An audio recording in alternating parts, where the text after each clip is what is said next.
Good morning, everyone. I am back again to make another few videos to help you prepare for your test. Yes, my voice is at like a 10% capacity today because of the basketball game last night. Really good games from JV2, JV, and varsity. It was awesome. But let's start talking about math. Today I'm going to make two videos for you guys. I'm going to make one on the volume assignment, the volume of prisms and cylinders, and I'm going to make one on the surface area assignment. I will try and make one more on the test review before you take the test, but let's just start here, okay? I'll probably do the full first page. I think that's my plan, and then the back page, I'm not going to do because we'll have done enough examples by then already. Okay, so starting here, this shape, I'm hoping you know this, is a cylinder, okay? And all of these shapes, every single one of these shapes that we work with in this assignment, in this particular worksheet, the formula for their volume is going to be the exact same. Okay, the base formula for the volume of every single prism that we work with is going to be the base area times the height. The base area times the height. Now I want to emphasize something real quick before we get too deep into this. There are two different kinds of B's. We have our capital B and we have our lowercase b. Capital B is always going to be base area, okay, that's going to be the area of a base. Lowercase b will be a one-dimensional base, such as a triangle. Okay, if you had like a base of 4 and a height of 3, this would be a lowercase b base. Okay, but the area of the triangle would be the base area of a triangular prism. Okay, so the important thing is B times H, capital B times H, that is your golden standard. That is what we will use for everything, with the exception of this one and this one, because they're weird. Okay, we're going to use a slightly different formula. This one will be 3, the apothem times the side, which I think we're going to call a base side, and the height. Okay, that's going to be the formula for the hexagonal prism. And then for the pentagonal prism, it's just going to be the exact same thing as up here, except 5/2. This is the only exception to that base times height rule, and realistically, this is the base times height rule, just I'm not going to bother weighing you down with why. It will make more sense over here. Okay, the volume of a cylinder. What shape is the base of a cylinder? Correct, we have a circle as the base of a cylinder. So I need to have my volume is the base area of a circle, times the height, which is 7, okay? Now the area of a circle, again, this is why I really wanted us to do that memorization project, because I will give you these formulas, but it's really nice to just have them memorized. The volume is the base area of a circle, which is pi r squared times the height, okay? This is the exact same thing as this. We're just saying what the base area is. The base area is pi r squared for something with a circle base, because this is the area of a circle. Okay? Now I am going to go to my book example you've seen me do 1,000 times. Now this is because, remember, if I found the area of the top book, okay, let's say the area of the top book was 5 feet cubed. That's not, or 5 squared. That's not what this is. That's way too big. But let's say it's 5 feet squared, okay? How much would the total area be of 2 books? Correct. 10 meters squared, because that's 5 times 2. How much area in the 3 books total deep?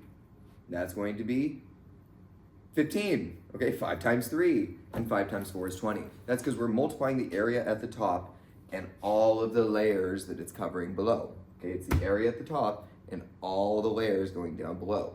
Like with surface area, we're just doing the perimeter and all the layers of the perimeter that go below. That's that lateral surface area.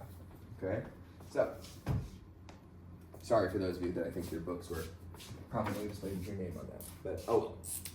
Okay, so let's start filling things in. We know our radius, it's right here. This is r, okay? Radius is the distance from the center of a circle to the outside of the circle, and it is the same all around. This is our radius of 8. Our height is 7. So if we plug this in, we would have v equals 7 squared pi. Okay, notice that I just did this, but in a little different order. Okay, times 7. Wait, 8. Sorry, 8 squared times 7. 8 squared pi times 7. All right, let's simplify that. Remember, I want to keep pi in the answer for as long as possible. All of these, if they involve pi, aka they have a circle, I can leave it in. Okay, I don't need to break pi into a number at any point. 8 squared, 8 times 8 fell on the floor. You picked them up and there was 64. So we have 64 pi. 64 times 64 pi times 7, that will give us our final answer. And now we're going to try to do that one in my head. 64 times 7, giving us a final volume of this cylinder of 448 pi kilometers cubed, because it was 3 dimensions, so we are using cubed. 448 kilometers cubed. Moving on. All right, this one, let's identify what these sides mean. This is a straightforward equation. Let's identify what is what. Okay, this base length, this is base length. That's going to be this guy right here. Okay, that is the length of each side of the hexagonal base. Okay, it is 4. Our 3 is going to be that height, or the depth, however you want to call it. Okay, 3 is our height, or depth. And finally, this is the part that we really don't talk about much, so this is a weird word for y'all. Okay, this right here, this distance from the center of one side of the base, to the center of the base, that's called the apothem. That's called the apothem. Okay, and that is our A, apothem. Now you'll notice on the worksheet I gave you, the equation I gave you was a lot more difficult. It was, I think, 3 square root of 3 over 2, something like that, times the base length times the height. Okay, I don't remember exactly what. That is something to use if you don't have the apothem. I didn't realize until too late when I changed the thing for you that we had the apothem. Okay, so this time when I solve it, we're gonna do it the easy way, using that apothem. Okay, so let's just start plugging this in. 3 times the apothem of 3.5 times 4 for the base length times 3 for the height. Okay, I'm gonna use a calculator for safety because of that 3.5. 3.5 times 4 times 3 times 3 is going to give us our total volume of, and this one wasn't that bad, see? Our total volume of 126 feet cubed. Okay, moving on to a nice and easy one right here, kind of. This would be even easier if we can make this 6 into a 5. That would give us a square prism. Okay, and square prisms are nice and simple. But this is a rectangular prism, so it's actually also just as simple. Okay, it's the base area, it's the area of the base, this right here, it's the area of this base times the height. Okay, it's the base times how many bases are stacked on top of each other, or height. So our base, as you can see, is a side length of 5 by 6. Okay, so if I wanted to do the base area, volume equals base area times height, my base area would be 5 times 6, which is 30, and my height is 7. So 7 times 30 is going to be 210, giving us a nice, simple, straightforward answer of 210 centimeters cubed. Okie dokie. Next one, let's do the pentagon here, the pentagonal prism. This is another one where I gave you an equation that was different than this, okay, because it was not involving the apothem, or maybe I did give you the apothem one, I don't know. But this is the one that we use with that, as you can see again, apothem, okay? The flat base, halfway up, okay, to the exact center, that distance is our apothem.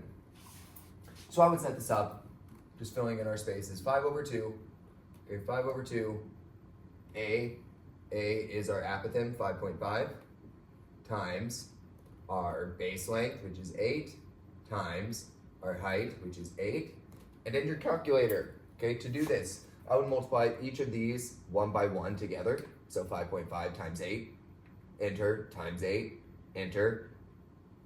And once you get to 352, which is this piece is 352, just for your own calculator's sake, my suggestion would be multiply this by 5 and then divide by 2. Rather than risking your calculator to understand that you want to multiply by 5 over 2, I would multiply by 5 and then divide by 2.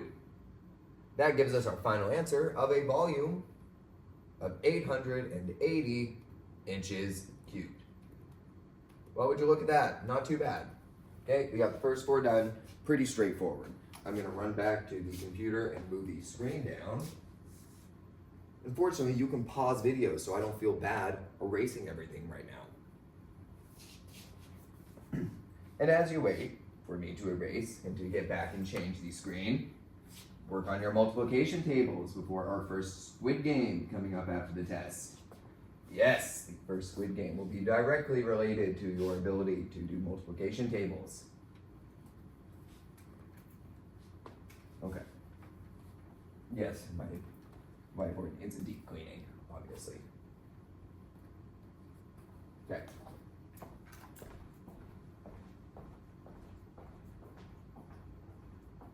We're about done with this one. I'm going to shut the video off once we are done, and then I'll make a new one for surface area. Yeah, let's just do 2 more. It's not too bad. Maybe, why not? Because there's 4 on a screen. It's not too bad. Let's just do these 4 and call that good. So, up here, number 5. We are working with, well, let's identify our base. Okay, what shape do we have 2 of separated by a depth? We have 2 triangles, 2 triangle bases that are a depth of 3 away from each other, okay? Now the bases of the triangle are 3 and 4. Those are their legs. Okay, so again, it's still true that the volume for each of these will be base area times height. That has not changed. I wonder if I have a better marker because this one is starting to go dry. Okay, it is still the same thing, but the base of a triangle is not the same as the base area of a circle. It's not the same as the base area of a rectangle. The base area of a triangle is 1/2 base length, lowercase b, times the height of the triangle. This is different from this h. I know that's confusing. I'm well aware that's confusing. But this height is different. This is the height of the triangle base. This is the height, or depth, as I usually call it, of the pyramid prism itself.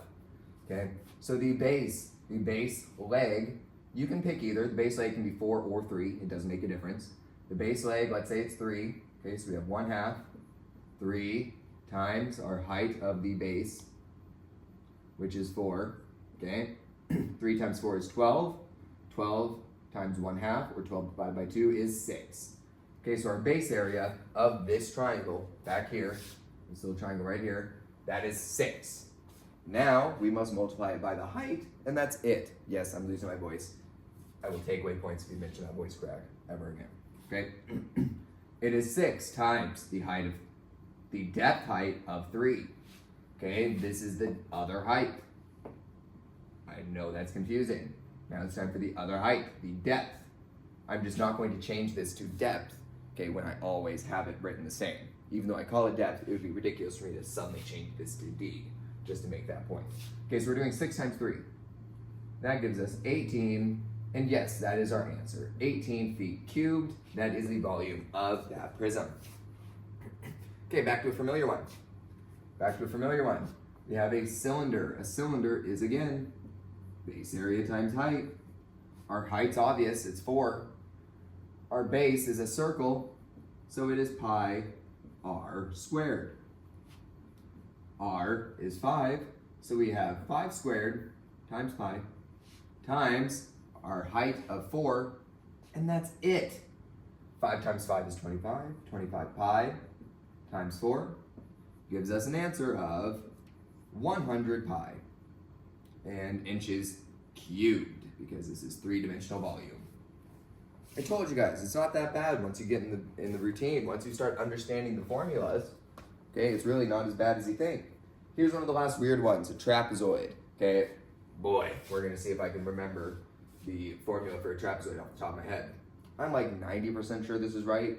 If it's wrong, I'll make the correction in class. But I am pretty sure that the area, because we want the area of the trapezoid, multiplying that by the depth of the prism, okay? Well, the area of a trapezoid, from memory, okay, I might be messing this up, is the first base plus the second base divided by 2, basically the average of the bases, times its height, okay, which is 4.3. Okay, or slant height involved. Dang it, now I have to go look it up because I feel like slant height is involved in this one. 1 second. Okay, you can skip the video like 20 seconds ahead, you'll be fine. I just want to fact check myself before I feel like an idiot over here. Trapezoid area. So maybe you guys won't let me live it down if I'm not right. Of course I was right, dang it. I made a whole scene out of it, and of course I was right all along. Yes, it's that. Okay, it's that.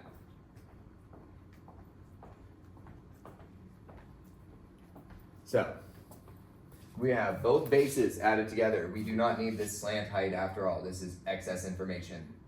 All right, we need the first base, which is 8, plus the second base, which is 3. And we will divide those by 2 to get an average. Then we'll multiply that by the height, not the slant height, but the height of 4.3. So we have 8 plus 3 divided by 2, and that is going to give me 5.5. We now have our height, which is 4, or no. Our height, which is 4.3, because we're still doing, this is still just the area of trapezoid. We have not gotten to the point of making it three-dimensional in volume. Area of trapezoid. Okay, this turns out to be 5.5 times 4.3. That's a calculator one. It's going to be 23.65. Okay, so we have times 4.3 is 23.65. This is not our final answer. This is the area of one trapezoid. But the trapezoid has a depth, trapezoidal prism has a depth of 4. So this number must now be multiplied by 4, and that will be it. That will be our final answer. Okay, so our final answer here, the volume of this trapezoidal prism is 94.6 meters cubed. There we go, last one, and this one is nice and easy. This one won't take long.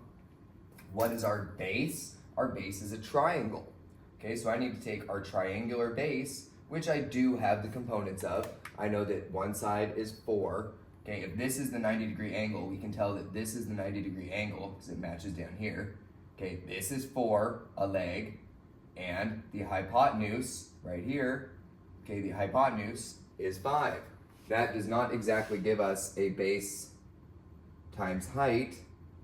So, I don't think I had you guys do this. I'm just making sure because I don't think I had you guys do this when we did the assignment. But because we don't have the base and height of this triangle, okay? Wait, we do. I don't know what I'm thinking. It's too early. That 3 was just right in front of me the whole time. Of course we have the base. 4 and 3, okay? Leg, leg, leg, leg. Leg times leg, base times height of the base area, 1/2 of that, that's the triangle's area. 1/2, the area of the triangle is 1/2, 3 times 4, okay? 3 times 4 is 12, 1/2 of 12 is 6, the area of the triangle is 6. That is not our final answer, so I'm not going to square it. We also have a depth of 5. So we must finally do 6 times 5, giving us 30, and I will add my units, miles cubed. And there we go, everyone. That is about it for this volume video. I will be posting simultaneously one for surface area, and that is everything that will be on the test. We will have word problems on the test, so don't think that there won't be the word problem versions. We practice those a bunch in class, so you do not need to worry. Again, there will also be a study guide that'll give you a better overview of what's on the test, but keep up the good work, and I will see you on Tuesday.